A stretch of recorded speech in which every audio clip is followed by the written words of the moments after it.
Well, thank you very much.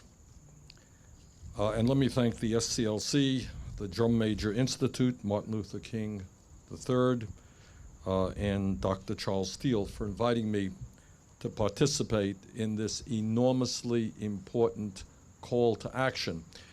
An issue I think that Dr. Steele correctly pointed out, we are not talking about enough. This is an issue of enormous consequence.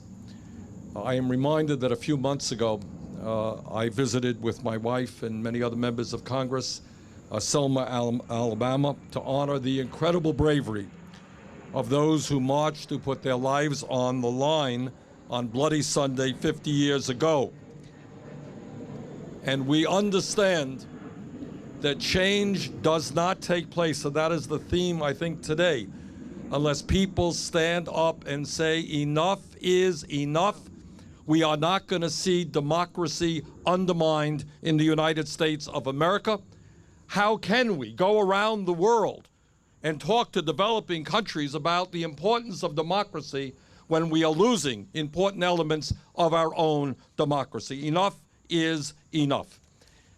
In my view, we are seeing a multi-pronged attack on democracy in America today, and the results of that is in this last election, 63% of the American people did not vote, 80% of young people did not vote, 75% of low-income working people did not vote.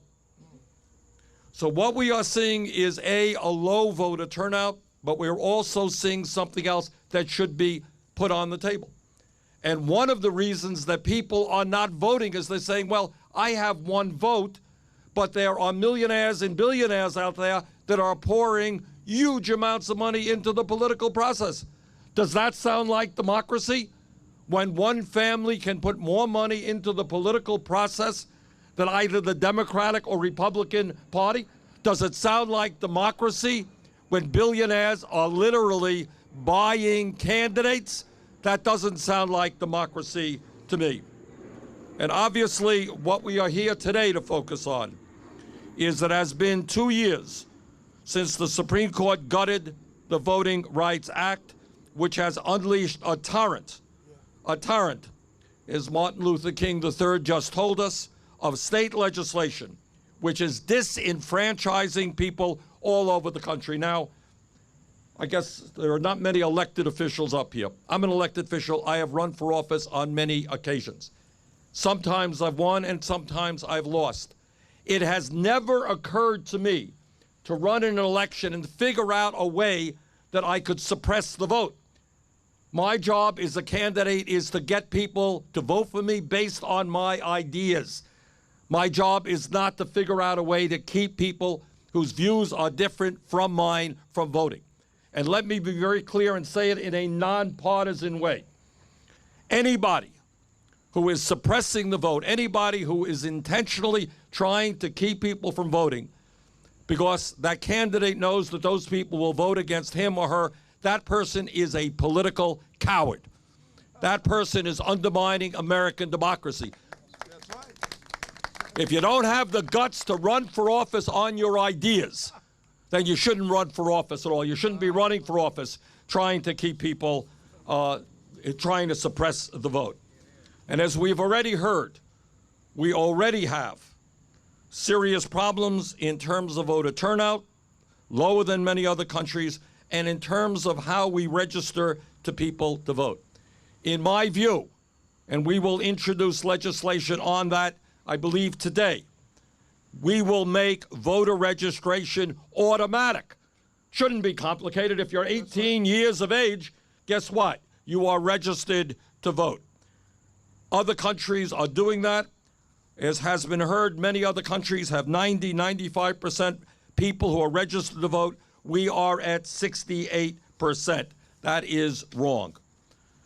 Furthermore, as Martin Luther King III said, there is nothing holy about voting on a Tuesday. We want to celebrate democracy, and we have introduced legislation, and I guess Senator Schumer has as well, to make voting day on a weekend where people have the opportunity to be thinking, have the opportunity and the time to get out and vote. I think the issue is pretty clear. If we believe in a vibrant democracy, we want to have the highest voter turnout in the world, not the lowest.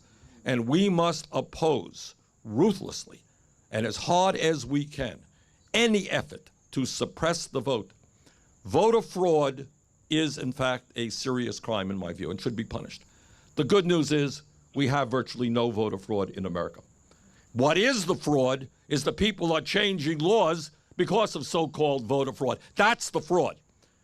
And our job is to say, sorry, if you don't like it, don't participate in the political process. But in America, everybody who is eligible to vote, if you're poor, if you are old, if you don't have a car, if you don't have a gun hunting license, everybody in America is entitled to vote. That's American democracy. And if you don't like it, move to a country that doesn't believe in democracy. Thank you very much.